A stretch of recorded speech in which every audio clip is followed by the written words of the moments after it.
Everybody, welcome back to another episode of the Overcrank. We've got some fun stuff to talk about today. I want to talk about the Luna Pro launch and kind of quiz Colden on this just thrashing he did on my boy Matti. So we're going to talk about some stuff. Colden, how you doing today? I'm doing good, man. I'm doing good. I'm sure we will get into all the fun drama of the week. All the fun drama. That's what this channel is anymore. It's just camera drama and YouTuber drama. But for starters, I'm kind of pumped. I didn't watch your show yet on the Luna Pro. I am kind of pumped that it's actually officially launched. Yeah. I think the price point isn't terrible. So that's one thing that when we covered it, we didn't have access to. So I don't know how what to say is the price point here, but it's around $500 US. Now, okay, we might get nailed with tariffs. That's the China pricing. So you might get nailed.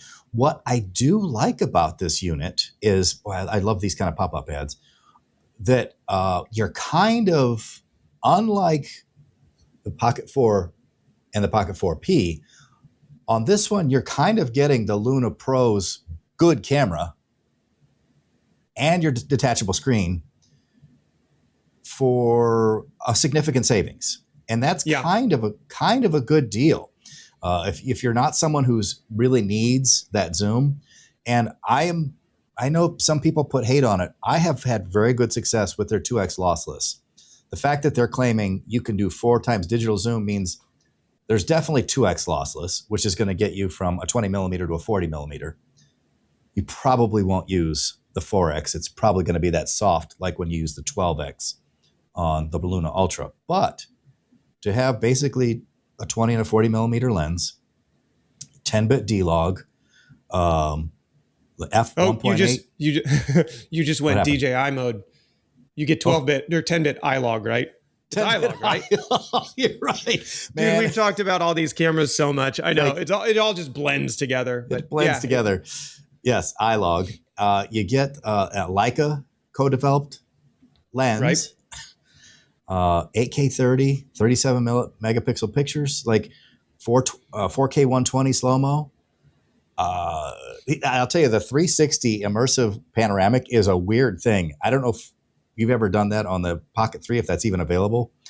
I accidentally hit that one time on my Luna, and I was like, what's happening? And the head just starts doing all this stuff and just snapping these. And you're like, what did I do? Did I break it? I was like, oh, just panoramic photo. Yeah, I've got that on like the DJI drones. So I'll go up and take like the panoramic photos, and it does the same thing. It'll move the drone and move the gimbal head. It's really cool. It's interesting technology. Very cool technology. And they've got the wind noise reduction, and I like the low light features. So, I mean, I don't know. This just seems like a pretty great competitor to the Pocket 4P. What are your thoughts? I mean, compared to the Pocket 4, I don't think it's fair to compare it to the P, right? Because you're dealing with a single lens, and so it's a good, and only one's going to be really like widely available in the US. So this is kind of it, right? Yeah. We covered it, so you didn't miss a whole lot if you didn't watch our show last week, because there was so little announced. They literally had just announced it in China, and it kind of seems like you've got a little more information now with the pricing, but there wasn't a lot. I love that they kept the screen, because I think that's the biggest selling point, is to have that detachable screen. Such a cool feature. We've like beat it to death, but it's such a cool feature.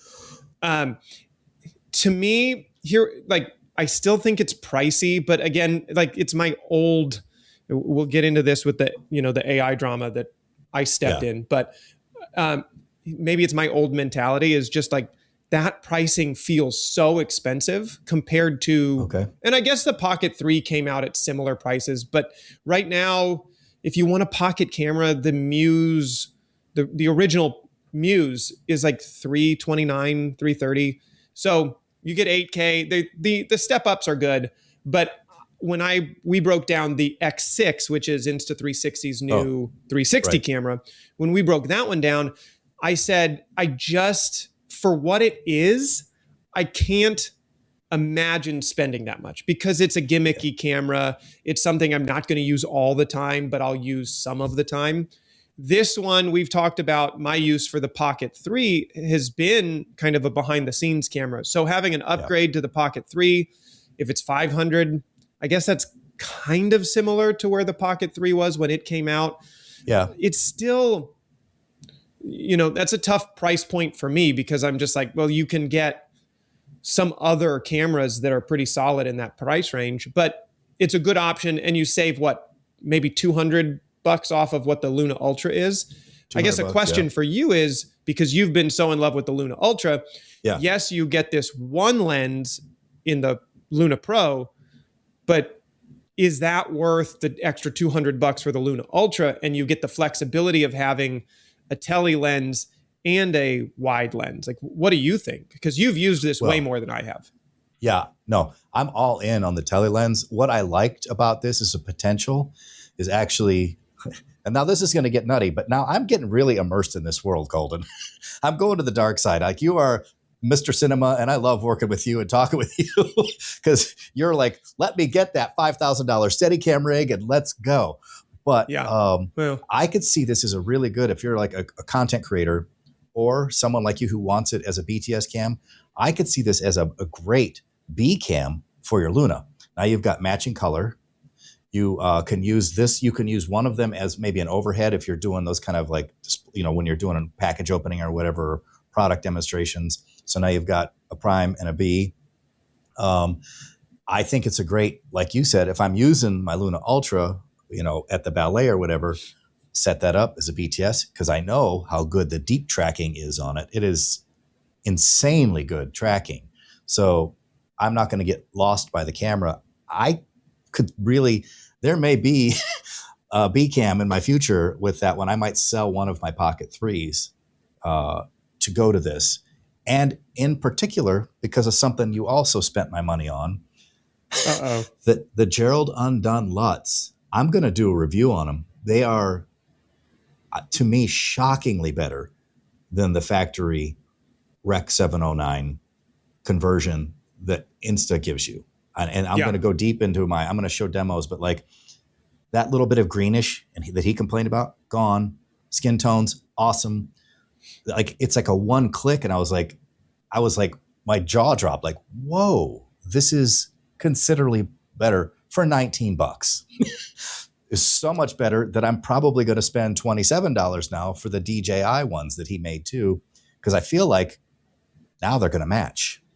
Like, I think we talked about this. I know Jake and I did. I'm sure we did as well. But like, to me, spending money on creative LUTs is so confusing because it's so arbitrary if I sold you a creative LUT, then obviously I'm using whatever footage I went out and shot on. And I can sell you the creative LUT that perfectly fits the FX3 or the Nikon ZR, whatever. And you know that going into it, but you didn't shoot the footage that I shot. And I'm creating a look that looks good to me on my footage. And I can show you a highlight reel of all this great stuff that looks good. But when you get it, it's going to be totally subjective to the stuff you shoot. And if you like it on your footage, the same. So that I'll step in another landmine here, but the grift of selling the creative LUTs to just make your editing easier. I feel like I don't find them, the ones that I've used, to be make my footage exceptionally better than if I would have just color graded for 10 minutes and defined that look myself. The flip side, though, are people like Gerald that will sit down and test these cameras to the most mundane, boring, scientific charting of these cameras. Yeah. Most you and I don't want to have to sit here and do that.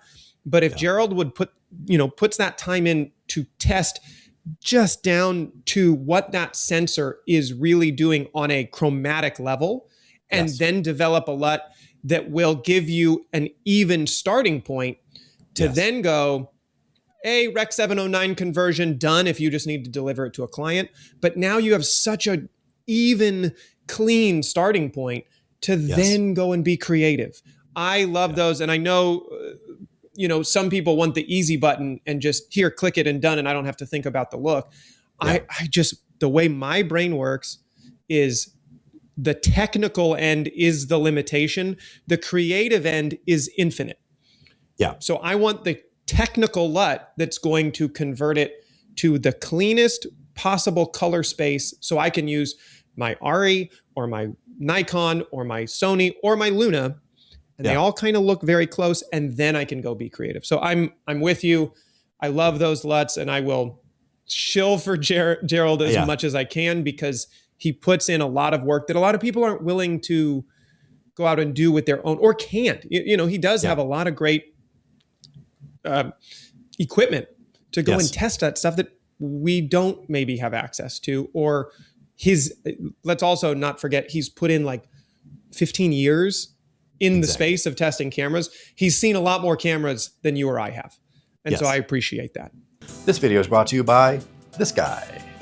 Yep, you probably didn't notice it, but I do have a merch store. I have a link below in the description on all my videos, but if you haven't seen it, I'd love for you to check it out. The merch store is where I sell a wide variety of items that help support me and this channel. So if you're a fan of my work, or you just want to get some of my artwork for your home, please check out the Printify store that I have in the link below. I'll follow up with you. I have wasted money on creative LUTs. I have a bunch of them sitting in a folder. I have an SSD drive that's sort of is my generic production assets drive, and I've got sound effects and all sorts of stuff on there. That's like, oh, when I need a little spice, I can dig into that and like, here's something I can add to the video I'm putting together. I have decided I am 100% in your court, except for one use case, and that is the creative LUTs work really cool if I'm doing a music video, where it's like, I want a style for this whole music video. And there's a company, I think, called Cinecolor, and I really like the LUTs they produce. But they are very stylized. And it's like, it's not going to a customer. It's not going on a commercial on TV. But when I do a music video, now I can be like, yeah, I want it to look like The Matrix, or I want it to look like, whatever film. And like, I want to just drop that color in there. Yes, because as I have openly admitted, not a colorist. And so to have that one and done, if I want the look for a whole video, it's great for that.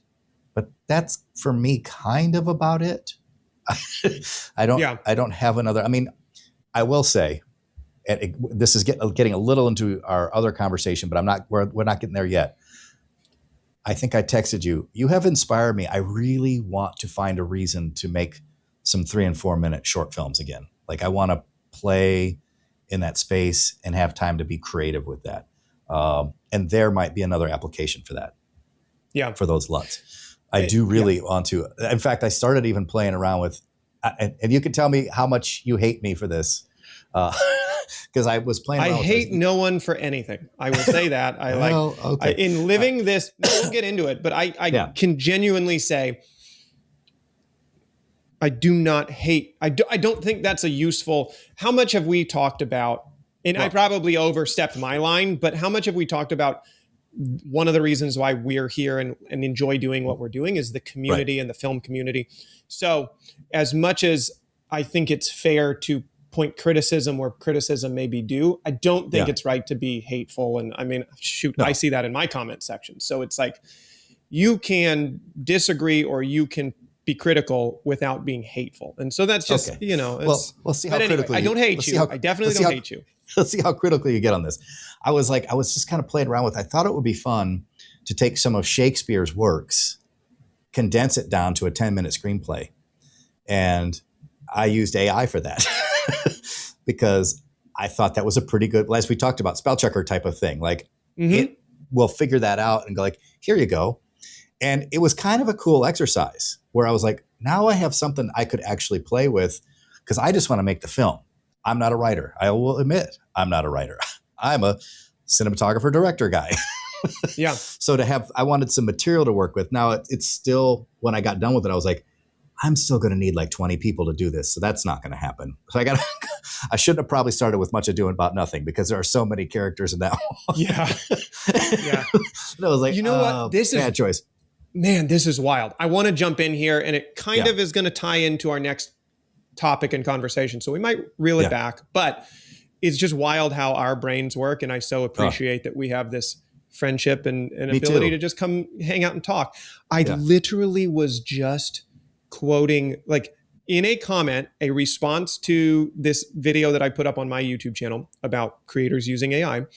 Yeah. I used Shakespeare as an example, kind of. Love it. So the interesting thing that I have seen in my comment section that is a rebuttal to my criticism has been, well, I'm a writer and I'm a filmmaker, but I predominantly like to write sci-fi and fantasy. And you can't do that without a bunch of VFX and a bunch of CGI, and I don't have that kind of money. But I am a good writer, so I need to use AI to generate all of this stuff. And my response was, I think it's 1996, Baz Luhrmann's Romeo and Juliet. I don't know if you remember that film. Leonardo DiCaprio. And I even told the guys, bear with me on this because it's not a perfect analogy, but it's a studio film. But they reimagined Romeo and Juliet in modern day. Instead of sword fights, they had gun fights. They had cars instead of horses. But the concept there, and what I think of is, okay, that's a studio film. They cast Leo DiCaprio. They had a lot of money. Yeah. But by reimagining that great story that's set in Shakespearean England, instead of doing that and reimagining that into modern day, they didn't have set dressing costs. They didn't have costuming costs in the same way. They didn't have sets that they had to go out and make look like Shakespearean England, right? Yep. So all of these things saved costs. So to me, and that was the bigger criticism of this, using AI as a generative crutch to tell your story because you have no other way to. You could take that Shakespeare novel, like you said, cut it down into a short, and instead of having it set, and going back to this guy who writes sci-fi, on the moon, have it on the moon and go out and drive out to a desert or a field and reimagine that in the box that you currently have. Yes. And I guarantee you, and this is where like the people in the comment section that were agreed with me, that story will be infinitely more interesting for your audience to watch than if you just took every idea you had and generated it with AI. Infinitely more interesting. And to add to that, I would say challenge yourself in the perspective of, because I did the same thing with my script. I wanted it modernized because I wasn't going to do Shakespearean clothing and all that. One of my most interesting film studies, I think, is Reservoir Dogs, where I think 80% of that film took place like in that like loading dock. Yeah. Like that was it. So you could totally do if you thought about your sci-fi film and say, it's just going to happen in this room. And I can maybe have a window with green screen and where we see outside, but that's about it, and everything else is the story. We can all go to the costume shop and get some ray guns and, modern or, sci-fi clothing. So it's can take the story and contain it down. It doesn't have to be an epic. It could be a really good human study and set in a sci-fi world in a little room, So, exactly. Yeah. You can do it. So we'll get to that. I'll say one more thing about the Luna Pro, because I know we talked it to death, the detachable screen, but the interesting thing that has come up over and over again now that everybody's reviewing the Pocket 4P is they're like, yeah, they included this little screen tap thing, but it's clearly an afterthought, and I don't like it. There were a couple of YouTubers who were like, the Pocket 4P is arguably a better camera, but I keep using the Luna instead because of the screen. The screen changed their whole game. They'd be able to reframe, have control of all of the settings, all of this, and the microphone. They're like, this is doing nothing for me. And it's just something I will lose. To the argument that people are like, well, what if you lose the screen on your Luna? I just don't think that's a real possibility because you can't turn it off without the screen. You will be like, oh, wait, I left it somewhere because the camera, I can't control it. So you're not going to leave the space, I don't think, without that screen because you can't do anything with it detached. Yeah, it makes sense. But we also talk to people who have forgotten SD cards to shoot. So it's 100%. allow myself the possibility to be one of those people that somehow leaves a shoot and halfway driving my 2.5 hours home or whatever is like, oh God, no, I forgot this. No, why did I forget the screen? I just threw it in my bag. So it's possible. It is possible. But I also think, especially looking at this new Luna Pro, they're using the same packaging, same tooling, same screen, means they will have a replacement. The other thing is, we've talked about it, the batteries are tiny in there. They're going to wear out, especially the other thing that I've seen. I don't own it, but I've seen enough reviews on it. I've seen what you've done on it. You are using that screen a lot of times until the screen dies. I think that a lot of people will be out walking around with it, or, like you said, you've set it up on one side of the stage or one side of the event and you're controlling it, like Dan did too, right? With the concerts. And then all of a sudden, 20 minutes goes by, you look down, you go, oh crap, it's dead. Anytime you power cycle something from 100 to 0 with those lithium batteries, you're killing that battery lifespan. So I would assume, given small battery and the use cases that most normal people would find themselves in, I would think that they will be selling a replacement for you, if not now, very soon. I would hope, that is something you can buy. I hate having to buy extra things, but I bet it would be. I think it's definitely in there, because apparently that's a glass screen too. I've seen a few people actually drop it and crack it all up, and they were able to get it replaced for not a lot of money. I think it was like $25 or $50 for the replacement. So not earth shattering. They're not like eye watering prices when you do something dumb like that. But I'm confident there you'll be able to go at some point and, like, for $150 or whatever. Yeah. New controller, pair it up. That's the only criticism. You illustrated it perfectly. Is my only current criticism with Insta360, where I've covered that they just kind of have kept winning with the Luna Ultra, and then the X6 they dropped before the DJI version, and they've just done a really good job. Their pricing is getting a little eye-watering at the moment. Yes. Like, it's a little bit like, you guys look like you're taking advantage or being less competitive and more kind of advantageous about your current US positioning. And that's the part that hurts. That's the part where I was excited to go buy this new X6 because it just was a cool step up from my X4. Yeah. You guys charge too much. I can't justify it for the price, because then you're, for the X6, $699 or whatever it is, I'm pushing into, I could just buy a Luna and then a Luna Ultra. And then where am I going to use it more? Well, I found that I use my DJI Pocket 3 behind the scenes more than I use the Luna, the Insta360 X4. So it's just pricing. Can we bring that down a little bit? That'll be the tricky one. No. What was I going to say in regard to that?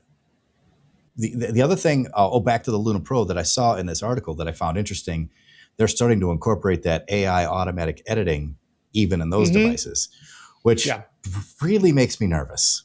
Like, that's the only thing. Like, because I talked about this with Sophie, and there's this concern of, as your stuff is sitting on this server, how likely is it that suddenly your likeness might end up being used in an AI ad for something that you don't even want to be attached to, but there's Todd selling, hey, here's a nuclear warhead for your house or whatever. But I don't want that to happen. That's a very unnerving thought. But I guess we're on YouTube so much, my likeness, your likeness could be stolen instantly too. I was going to say, it's that is ultimately, we'll get into it, my gripe with the Higgs Field stuff. Okay. Is just that. But I will say one more thing, though. Because AJ brought it up on our live stream. They're intentionally marketing the launch of the Luna Pro as having 4K vertical at launch. I know. And AJ, commented in and was like, hey, they have this. They solved your problem. But it's still a crop, right? Yeah. And so that's just where I saw that, and I was like, that's great. But also, and I think we talked about it, like, you can do the math. If your rectangle is 8K and you cut half of that out, well, what's your other half? It's 4K. So I'm interested, I guess, for you, because I have Jake's argument in my head. Yeah. Would you ever and I know you hate vertical, like with a passion that could make a takedown video as painful as mine. You could take down vertical video, but if you had to shoot it, your client at the ballet said, we need, Todd, we love you, but we need vertical. Yeah. Would you shoot in that vertical mode, or would you just shoot the 8K normal and reframe it later? For me, and I know the delivery, I'd probably shoot in the 4K vertical, because the other thing is, it's not, the argument that you and Jake make is valid. But when I'm shooting particularly like that, a customer, I'll be back far enough that scene cropping that you guys hate really won't be a factor. It won't matter, because I'm going to be 5-10 feet back from them. It won't be the same as, the selfie crop, which is the part you guys hate. So it wouldn't affect it, because the deliverables are still, I think, 1080 even for vertical. So 4K vertical is great. I can't complain about that. So you would shoot in the vertical 4K mode. You would use that. I actually used the vertical mode. I think it was on the Pocket 3 for a commercial I did for the grocery store here in town, because they wanted that look. And I mounted this camera on a rig with a little light for the actress. It worked out great. And, it looked like the look they want, I know you hate it. I know you hate it. But it did the job. It did the job. So that's just 3K, but 3K is still plenty. Enough. For that application. So I think Jake's argument on using it would be the framing, because when you flip that little screen and you go into vertical mode, now you see what vertical will look like. And so you can intentionally frame. I get that. The math to me, there have been times where I'll do this, but by moving there, if I'm framed here, I'm out of the frame. And if you're not quick enough to pan or whatever, then you have a crop in vertical. To me, I'm just, if there's no quality difference between 8K horizontal or 4K vertical, to me, I'm like, well, it's safe. It's almost like, okay, all this room right here is just safety for me in case somebody moves. But once you've shot in the vertical mode, this doesn't exist and this doesn't exist anymore. So to me, I'm just used to, and somebody else in I think it was comment section, I was talking about some other camera, but we were talking about framing, and I fully forgot that, before all these frame guides were a thing, I would put like tape on the monitor and just know, okay, this is my framing. So to me, I'm just so used to that, I guess, as like, well, if you need to tape off what your vertical frame is going to be so that you don't make a mistake and like have somebody too close to the frame, do that. But I think I would still want the regular 8K, and then I would crop it down. But it does make sense. If you know you're going to just take that clip and go right out to Instagram on it, why do more editing when you could just download the clip, hit post? I kind of wish, I really love to that end, I actually love the open gate on the DJI Action 6. That camera stays in that mode for everything that I do with it, because it's 4K in both directions. So I'm good. I'll take the tops off or I take the sides off. I'm still, it's a 4K image. You have a square no matter what. So you can literally do a 360 barrel roll and your image is still the same square, which I love that. I love that feature. Yeah. To what you had said about a B cam, that's the only thing that confuses me about that argument. I love the idea that your color spaces match better, because trying to, other than maybe Gerald's LUTs, getting a DJI Pocket 3 to match a Luna Ultra is a little bit wonky and tricky. Yeah. But to me, you sent me that video of a Steadicam operator. I guess in my mind, it's like I only need one Steadicam, because it's either going to be a Steadicam shot or it's going to be a tripod shot. It's either going to be a gimbal shot or a handheld shot. I never am like, boy, I need 2 gimbal shots, unless you're doing big events or something. So to me, if I'm doing an interview, I understand one in a pan mode, which is where the gimbal is really nice, or in a little walk around mode, and one being a locked off shot. So I guess that's my only other hesitation is maybe is the Ace Pro 2, or I think they're supposed to come out with their new third version of that, right? But is a normal style camera a better B cam as long as all the color science matches? Or do you need dual gimbal cameras? Because again, going back to our overhyped video, it's just one more failure point. What happens when the gimbal goes out? Yeah, to counter that, this is my Pocket 3 that I shoot this on. I have no problem using that as a locked off camera. And then be able to say, okay, now I'm going to be walking around on set and I want a motion track. That's what the other will not do. So if I'm moving around, the camera will just keep tracking me. And that's kind of a cool feature that you won't get in that other camera, because I'm using the Luna for the job, the Ultra. This one now is doing its job, just keeping an eye on me. So that would be the argument for that. That's a cool use case. Yeah. If you're using one for BTS, like if you have a setup where you could have a 3-camera setup for an interview, but you also have the work cam, which is the Ultra, and the Pro cam, which is just your behind the scenes. Fair point, man. I like arguing and I like winning, but I will concede that point, Todd. That's a good point of why to get it. It's one of the things that's made me fall in love with all of these cameras. Prior to the last 6 months, I had almost no BTS of me at work. And that stuff is really kind of important in our modern age, especially if you're a YouTuber. People want to see how the sausage is made.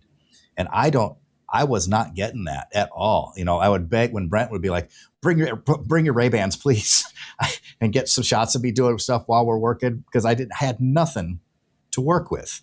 And so to have these cameras that are kind of like, I love that they're like little robot friends. I really want one of those stupid Benny cameras. I think, how fun would that thing be? Yeah. That's another one where marketing went really well. Oh, everybody it thinks certainly they need it did. They marketed the heck out of it. And they still almost get me every time I look at it, because I think it's like they're still selling it for $549, and it's like, that is a really good price for what that thing is doing. I don't know about the image quality, but it's very interesting.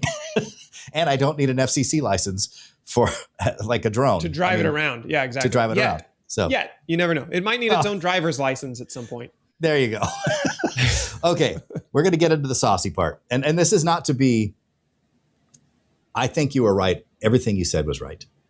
What we're talking about here is Colden's very rough but correct takedown of Matti. I'm going to start with, I told you this, I've just always liked Matti. Everybody's right. He's not quite the same as Peter McKinnon, but I think he made very interesting cinematic looking travel vlogs at the beginning. I liked people pointed out his drone work too, which I wasn't even, I kind of dropped off of the Matti train, so I didn't see some of that, but they were right to point out. And I went back and looked and I was like, man, it's good stuff. And his drone work is insanely good. Back you up just a second, because this is where I could have done better. I don't know Matti, and I don't know a lot of these creators. My problem is with Higgs Field and selling the generative AI thing. And the comment section went, well, now do this guy. He did the same thing. Well, now do this guy. It's crazy how much, and I think we've talked about this, you follow the money. It's not necessarily indicative that something's working if they're spending that much money to convince you need it. I just don't. If something's working really well and really catching on and finding a reason for you to go buy it, you don't need millions of dollars spent to go convince you of it. I thought it was, I used Matti's Instagram because it came up on my feed. Somebody mentioned, Sam Colder did it. I just don't watch his stuff. Let's just go into it. It's more about creators that are doing that, though. Yeah. I don't want to go too far. I want to back up a minute, just in case people in case there's like 2 people on my channel who don't already watch your channel. Or maybe who just don't know what's going on. Don't know what's going on. In that arena, because if you're not on Instagram or chronically online, you could have missed it very easily. Yes. So Matti Haapoja is, he's an OG YouTuber. I think he's got 1 million subscribers now. Yeah, 1.2. Yeah. doing excellent. But you bring out a very good point, and I've noticed it of late too. Almost all of his YouTube videos are kind of selling a product. And it's kind of a bummer because he went away for like a year. And during that year, I actually got to meet him once in Vegas at NAB. Very nice. Got a picture with him. But he came back after that year off, and it was more, it felt like Matti said, I'm going to make money now. And that was the weird pivot where it was like, oh, he's really just selling products all the time now. And then, and all of his products, as you very well pointed out, were for guys like you and me talking about the craft, selling you cinema lenses and the best cinema camera, and his own human video LUTs, plugins, and motion graphics, to then begin to sell for Higgs Field, which I have very little familiarity with, which is an AI generative video platform. That, I think, stung a lot of people. And in your video, I think what happened too is in your video, you almost look upset to the point where it looked like you were almost on the verge of, I don't think you were going to cry, but it was like that you were very emotional about it. And it was like, this video, I think that's what I felt. I was watching that because I was just like, man, he is just like punching. But you made valid points.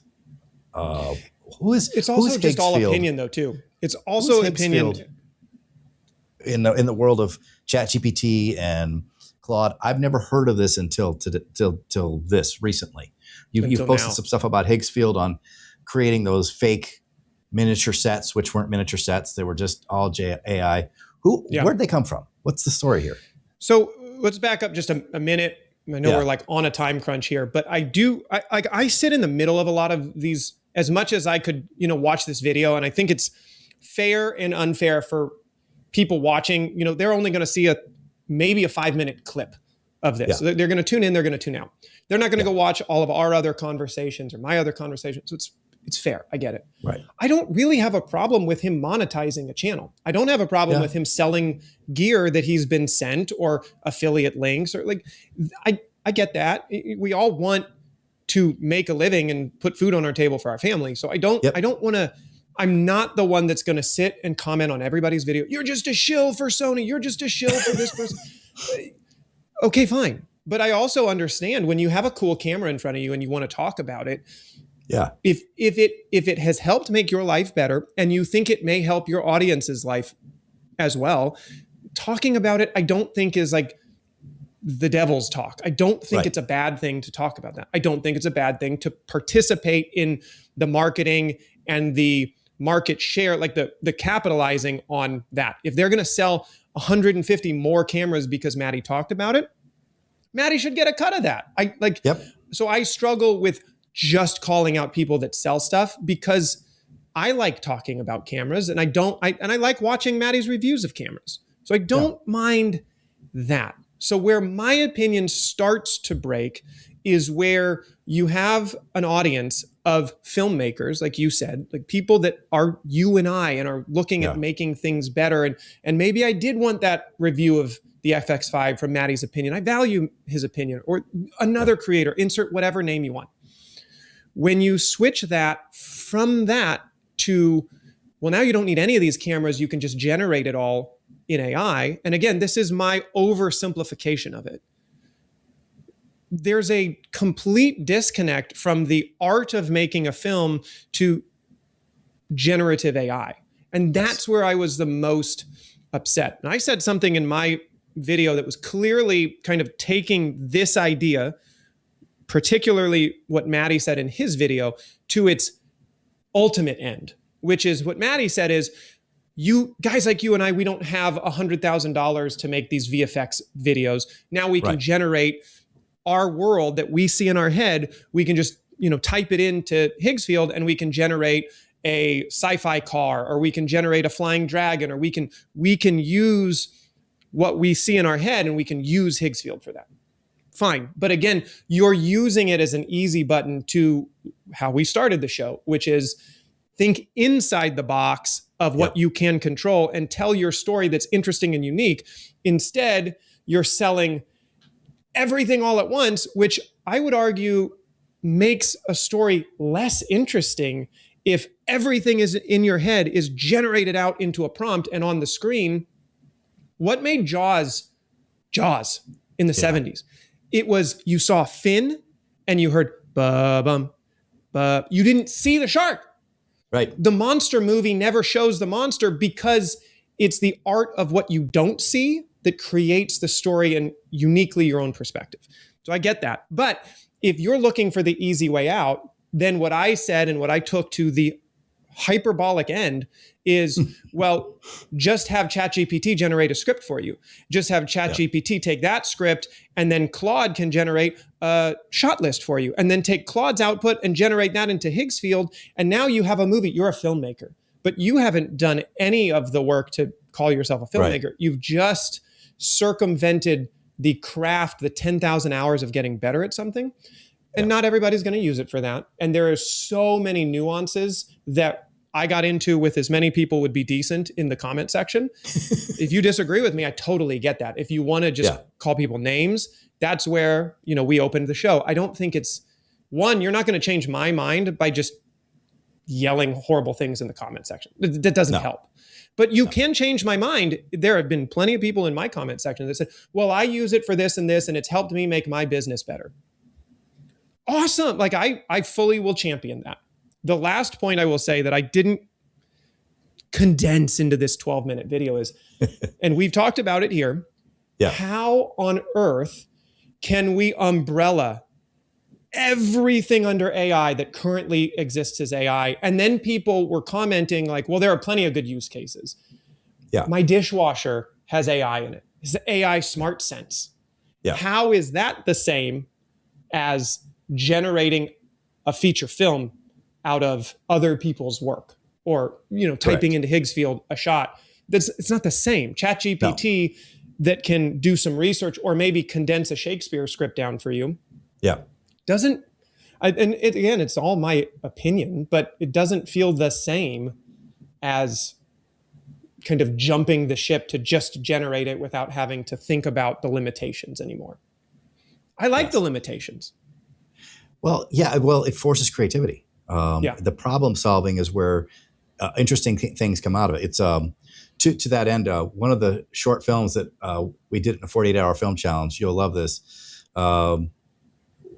It was we were trying to do something about Akron. Of course, Akron is very well known as this is where the Goodyear blimps live. They fly out of here. They're hangared here, and so we decided to do a film where the Goodyear blimps were sort of living, animate things. And they were in danger like a whale. And so we did a whole film about protecting the blimps. And we never had a whole blimp in the entire thing. The closest thing we came is we found little inflatable ones. And these were the infant blimps that our caretakers were saving so they could go to adulthood. So that limitation, you go like, okay, how do I tell that story, like you said, with just the fin? And that when we were able to do that, and we won the festival. So it was one of those amazing. It was a fun little thing. So you're right. I love that's the struggle. And I think the bigger problem I have is what you didn't talk about just now. And that is that everything that he showed in his promo for it was all ripoffs of things. It was almost one for one ripoffs, from Blade Runner to Neverending Story to Walking Dead. Like that's the fear, is that everybody's just going to be using stolen material like they do with Suno. Right. And now, to what you said, that whole like, well, I'm a filmmaker now. And it's like, you're not really. You've never been out in the cold trying to wrench something together with gaff tape and a clamp to get the shot. So that's it's challenging, and I guess, but part of it is, do we just sound like two old guys who are like, AI is going to take my job away? Yeah, because that's a viable possibility. That we're seeing it in Hollywood. There's like two camps. Val Kilmer actively licensed his his likeness and everything in perpetuity, I think, so that his family could continue to make money off of him. Whereas McConaughey was like locking it down as a trademark. Right. And I think everybody isn't quite sure how to protect themselves. But the way things are going, I don't know that you're going to stop this machine. Yeah.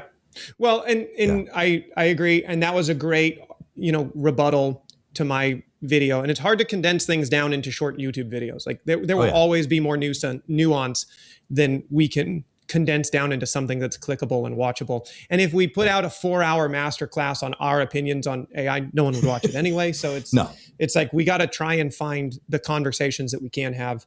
But the idea of comparing our current version of what we have as AI to digital cameras compared to film back 20, 30 years ago is a fair comparison.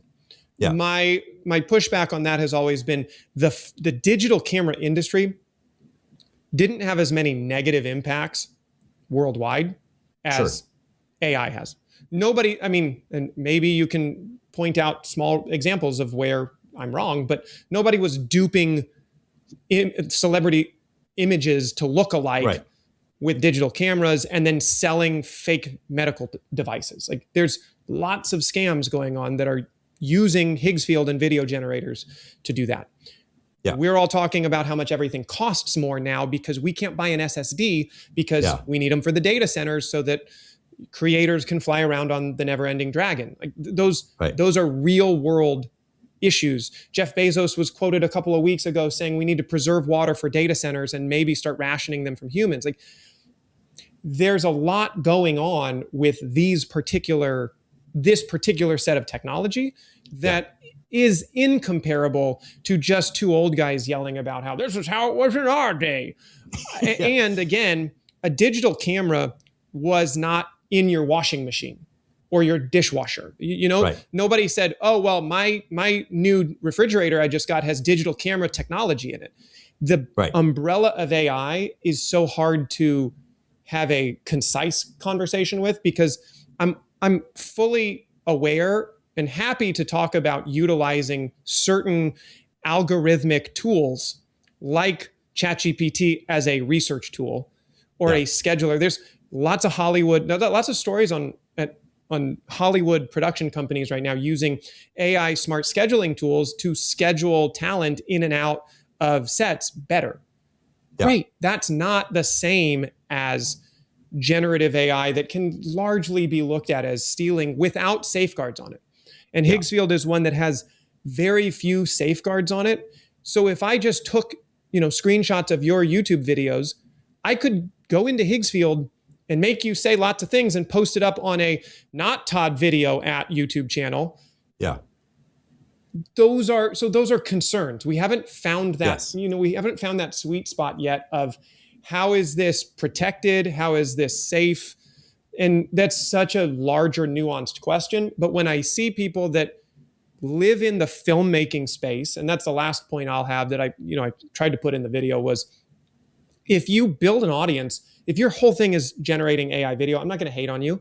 I'm not going to be your subscriber, but that's your audience to build. And there's lots of people that'll go, wow, this is really cool, and cheer you on and support you in that.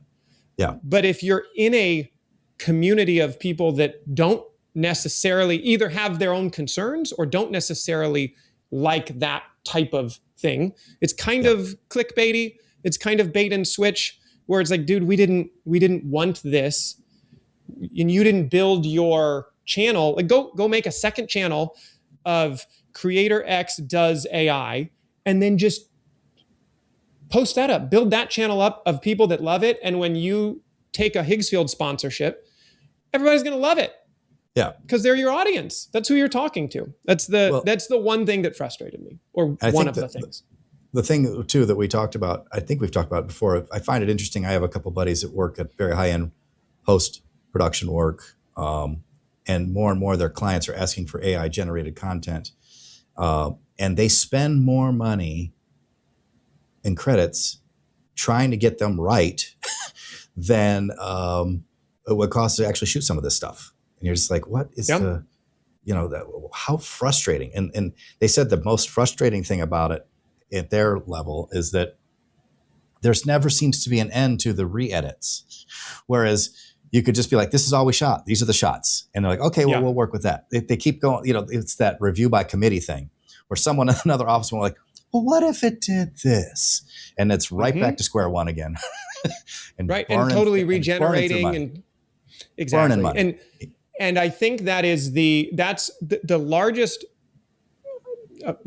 attempt at speaking out about this that I tried to consolidate into a short video is selling you an infinite box feels great, but it's way more of a limitation than actually admitting that there are limitations to the story you can tell and working within the box. We've all been told, think outside the box, be outside the box. But if you just have an infinite box of you can just do anything all the time and you don't have, then your stories become less compelling, less human, and less interesting because, let's face it, the things that shaped our lives were the times that we had a limitation, not the times that we had infinite choices, right? Like that is a uniquely human experience that's what I push against, I guess. That's what I struggle with. It's not no AI, none of the time. I hate it. It's all black or white.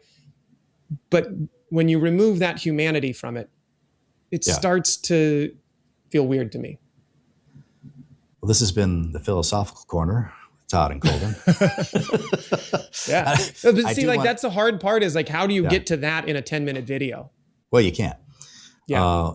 But you got to have good friends that can talk about it like this. This is the avenue and the place for it. And honestly, I will say again, I am always impressed at the comment section when you come at it from with the right perspective. You can always change my mind. Just be nice. Be nice. Yeah, I've only had a couple of those people so far, but I just chuckle and move on to the next one. Right. I openly admit that I am a knucklehead, so I have that isn't even a knock. We're complete knuckleheads, Todd. You and me both. Own it, no problem. Yep. I do want to end this with Matti. I still love you, man. No hate at all. It just was sad to see the AI sponsorship end up on your channel because you've done such a great job with the tangible. So that's where I land. I still a big fan. Love Matti. And Todd, I don't hate Matti either. I would the beautiful part about social media is if you unsubscribe one day, you can resubscribe the next day. There's no limitation to that. So if this is anything, just course correct or kind of know your audience. Comedians get up and tell jokes and get booed. You just kind of go, maybe I'm not going to tell that joke at the next set. It doesn't mean the next set doesn't exist unless you fully drive off a cliff and get canceled. But I don't think I'm not calling for that. I don't think creators that take money should get canceled for it. If you lose an audience, then it's your ability to course correct. That's another part of being human. So I don't fault anybody for it. It's why I started with it's not about Matti. It's about the money and where this stuff's going and how it's being used. That just makes me feel a little gross sometimes. I don't like it. Yeah. Well, can be an old person and go, I just don't like this stuff. Well, we'll do that too. Yeah. Because I remember I still chuckle about the old guys who go like, digital photography isn't photography. It's like, okay, well, yeah. It's kind of the same exact thing. It's just the only problem with it is it allows a lot more freedom because people can what do you want? Spray and pray. Yeah. Like, I got a picture in there. That's the problem. I think is film costs a lot of money. I kind of want to jump this one, and I'm just going to mention briefly. It's interesting, and maybe we'll come back to this in another episode. The Hover Air Versa is now getting nailed with the ban, just like DJI. Dude, we called it. We talked about it here. We called it wasn't going to happen. So interesting, and maybe that's a topic. That's a topic maybe for another show because I kind of want to talk about this other one. Especially, I didn't set you up for this one, but with the retroactive stuff that's going on with DJI, I feel like, and I even am feeling compelled to just buy a cheap backup one more drone before the tariffs hit and everything. But I have this fear now with what's going on. You tell me if this is even something that's possible. Is it possible the FCC could just brick all of our drones somehow and say like, you know what, those are banned. We're going to jam the frequency or whatever, and you will no longer be able to operate that drone. I mean, what do you think? You are interrogating way above my pay grade. And honestly, I'm honored that you think I might have a good answer to that. I can only give you opinions do all the research from some, I will say it every episode, every time I can. Random opinions from a random guy on the internet. That's what we're trying to do. Have a conversation. What do you think? The only thing I've read though is that the FCC is supposed to be in charge of regulating who can like sell.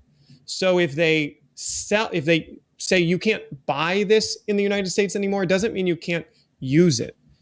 Okay. Currently as it sits, but we're all in the upside down seeing like there's new rules that didn't exist yesterday that do exist today. So who knows what this means in a year or 2 years down the line or 4 years down the line.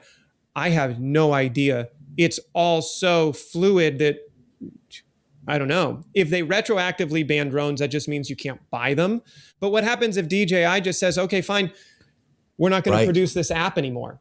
That's the other problem, is that DJI handcuffs your device to being logged into their app.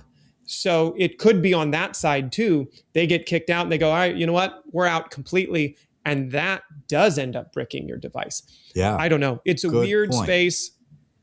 But I would be much more worried about any camera that's tied to an internet tethered operating system right now, because all they have to do, you know, how many times have we talked about firmware updates and like hoping you get this firmware update, and camera promises you get this firmware update.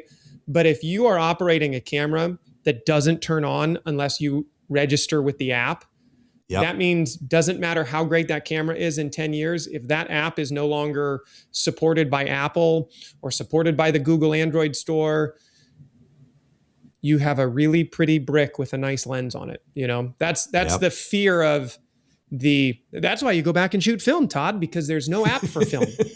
That's correct. That's right. The old guys are right all along. But that would be my fear.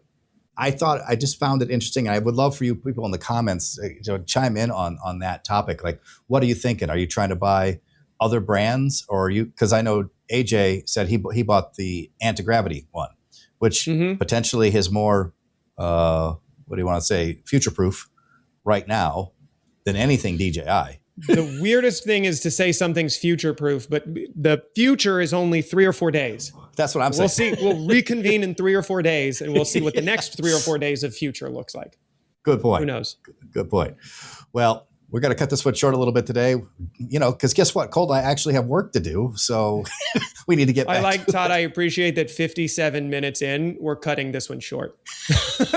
This is exactly like you and I can do on any given day, man.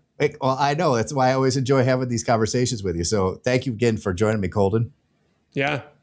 All right. And thank you all for watching. And be sure to like, share, and subscribe, and we'll see you on the next one. Thanks, guys.